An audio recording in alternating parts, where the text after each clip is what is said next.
श्रीमद् भगवत गीता यथारूप अध्याय 18 उपसंहार संन्यास की सिद्धि। श्लोक 18.57 चेतसा सर्वकर्माणि मयि सन्न्यस्य मत्परा बुद्धि योगम उपाश्रित्य मच्चित्ता सततं भव। भावार्थ, सारे कार्यों के लिए मुझ पर निर्भर रहो और मेरे संरक्षण में सदा कर्म करो। ऐसी भक्ति के लिए मेरे प्रति पूर्णतया सचेत रहो।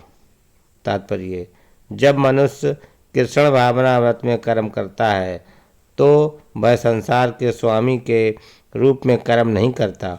उसे चाहिए कि वह सेवक की भांति परमेश्वर के निर्देशानुसार कर्म करे।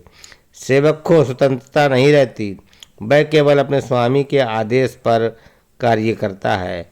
उस पर लाभ हानि का कोई प्रभाव नहीं पड़ता। वह भगवान के आदेशानुसार अपने कर्तव्य का सच्चे दिल से पालन करता है। अब कोई ये तर्क दे सकता है कि भगवान के अर्जुन कृष्ण के व्यक्तिगत निर्देशानुसार कार्य कर रहा था, लेकिन जब कृष्ण उपस्थित न हो तो कोई किस तरह कार्य करे।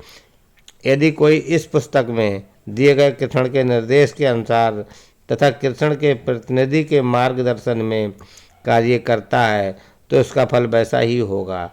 इस श्लोक में मतपरा शब्द अत्यंत महत्वपूर्ण है।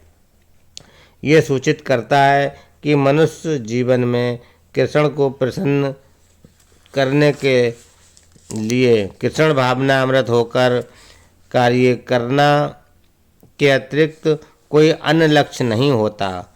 जब वह इस प्रकार कार्य कर रहा हो तो उसे केवल कृष्ण का ही चिंतन इस प्रकार से करना चाहिए। कृष्ण ने मुझे इस विशेष कार्य को पूरा करने के लिए नियुक्त किया है और इस तरह कार्य करते हुए उसे स्वाभाविक रूप से कृष्ण का चिंतन हो आता है।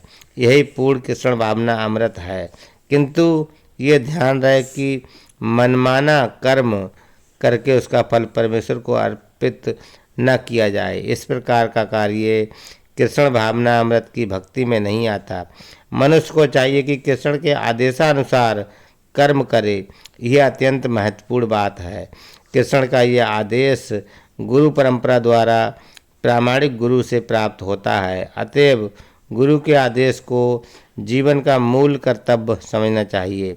यदि किसी को प्रामाणिक गुरु प्राप्त हो जाता है और वह निर्देशानुसार कार्य करता है तो कृष्ण भावना में जीवन की सिद्धि सुनिश्चित है। हरे कृष्णा।